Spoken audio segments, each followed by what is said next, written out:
it's quite emotional for me to be back here at CERGE-EI this year, where you're celebrating the 35th anniversary, and I'm so honored and humbled to have been, asked to be part of the founding team of CERGE-EI.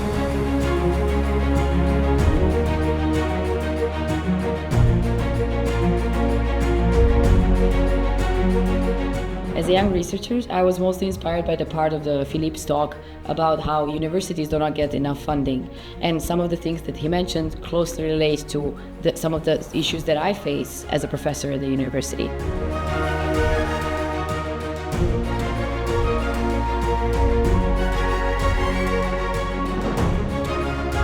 I think for me what really stood out in his lecture was the discussion about how innovation and competitive policy is really important in driving growth, and how that is something that's really lacking in developing countries like India. So one of the things that he really showed was that there is a stagnation when it comes to growth in firms in countries like India.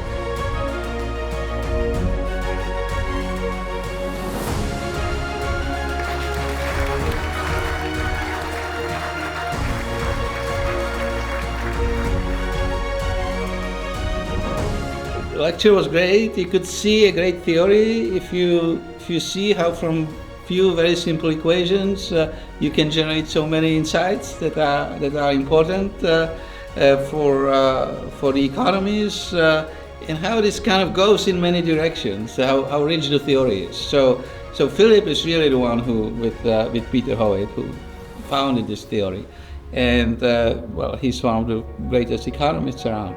It's great to have him here.